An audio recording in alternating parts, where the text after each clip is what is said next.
ഒരു പ്രധാനപ്പെട്ട വാർത്തയുണ്ട്. ആം ആദ്മി പാർട്ടി ഇന്ത്യ സഖ്യം വിട്ടു. അപ്പോൾ ചിലർക്കെല്ലാം ഒരു സംശയമുണ്ട്, ആം ആദ്മി പാർട്ടി എപ്പോഴാണ് ഇന്ത്യ സഖ്യത്തിൽ ഉണ്ടായിരുന്നത് എന്നുള്ളത്.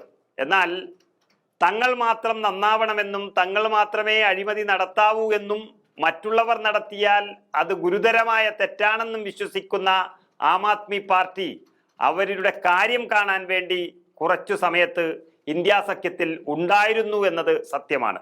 പക്ഷെ അവർ ഇല്ലാതിരിക്കുന്നതാണ് ആ മുന്നണിക്ക് നല്ലത്.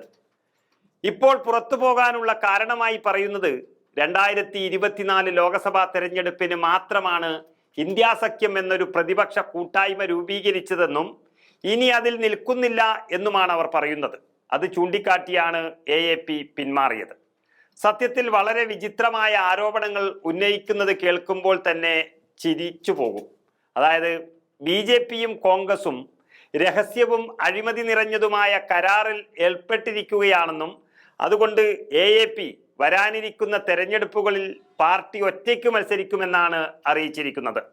പറയുന്നത് കേൾക്കുമ്പോൾ തോന്നും AAPയുടെ മുഖ്യമന്ത്രിയും ഉപമുഖ്യമന്ത്രിയും ആരോഗ്യമന്ത്രിയും MP-യും MLA-യും എല്ലാം ജയിലിൽ കിടന്നതും കിടക്കുന്നതും സ്വാതന്ത്ര്യ സമരത്തിൽ പങ്കെടുത്തിട്ടാണ് എന്ന് തോന്നിപ്പോകും. ഈ രാജ്യം കണ്ട ഏറ്റവും വലിയ മദ്യനയം കൊണ്ടുവന്ന് കിട്ടുന്ന ഇടങ്ങളിൽ നിന്നെല്ലാം പണം തട്ടിയെടുത്ത് തിഹാർ ജയിലിൽ കിടക്കുന്നതാണ് ഇവർക്ക് പണി. അവരാണ് BJPയും കോൺഗ്രസും ഒന്നാണെന്നും അഴിമതിയാണ് അവരുടെ ലക്ഷ്യമെന്നും പറഞ്ഞുകൊണ്ടിരിക്കുന്നത്. രാജ്യത്ത് വെറും ഒരു സംസ്ഥാനത്ത് മാത്രം ഭരണം ഉണ്ടായപ്പോഴേ ഇങ്ങനെ നിരന്ന് നിന്ന് കക്കുകയായിരുന്നു ആ നേതാക്കൾ. അപ്പോൾ ഇനിയും ഭരണം നൽകിയാൽ എന്തായിരിക്കും സ്ഥിതി എന്ന് ജനങ്ങൾ തിരിച്ചറിഞ്ഞിരിക്കുകയാണ്. യഥാർത്ഥ സഖ്യം BJPയും കോൺഗ്രസുമാണെന്ന് വിചിത്രവാദമാണ് AAPയുടേത് ഇപ്പോൾ നടത്തുന്നത്. മോദിക്ക് രാഷ്ട്രീയമായി ഗുണം ലഭിക്കുന്ന കാര്യങ്ങൾ മാത്രമാണ് രാഹുൽ ഗാന്ധി പറയുന്നതെന്നും പകരമായി ഗാന്ധി കുടുംബത്തെ ജയിലിലേക്ക് പോകാതെ മോദി കാത്തുരക്ഷിക്കുന്നുവെന്നും AAP പറയുന്നു. രാജ്യത്തെ ജനങ്ങൾക്ക് വിദ്യാലയങ്ങൾ, ആശുപത്രികൾ, വൈദ്യുതി, വെള്ളം എന്നീ അടിസ്ഥാന സൗകര്യങ്ങൾ ഒരുക്കാൻ രണ്ടു കൂട്ടർക്കും താല്പര്യമില്ല എന്നാണ് AAP തുറന്നടിക്കുന്നത്. രാഹുൽ ഗാന്ധിയും നരേന്ദ്രമോദിയും വേദിയിൽ എതിരാളികളായി പ്രത്യക്ഷപ്പെട്ടേക്കാം. പക്ഷേ ഇരുവർക്കും അവരവരുടെ രാഷ്ട്രീയ നിലനിൽപ്പാണ് പ്രധാനം എന്നതാണ് AAP പറയുന്നത്. കോൺഗ്രസിന്റെ ദുർബലമായ രാഷ്ട്രീയം BJPയെ ശക്തിപ്പെടുത്തുന്നുവെന്നും BJP ഭരണം കോൺഗ്രസിന്റെ അഴിമതികളെ മറച്ചുവെക്കുന്നുമൊക്കെ അവർ പ്രസ്താവനയിൽ ഇങ്ങനെ പുറത്തുവിടുകയാണ്. സത്യത്തിൽ AAPയുടെ ഗതികേട് എല്ലാവർക്കും മനസ്സിലാകുന്നു. ചതിയാണ് അവരുടെ അടിസ്ഥാന തത്വം.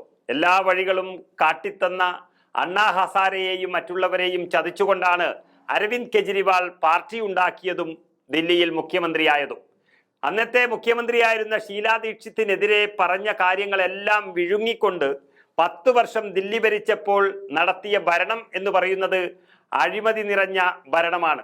കയ്യിൽ കിട്ടുന്നതെല്ലാം കട്ടുമുടിച്ച ഇവരുടെ യഥാർത്ഥ മന്ത്രിമാർ പലരും ജയിലിൽ പോയി.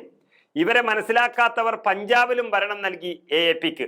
യഥാർത്ഥ AAPയെ മനസ്സിലായതോടെ ദില്ലിയിൽ നിന്നും ജനങ്ങൾ ഓടിച്ചു വിട്ടു.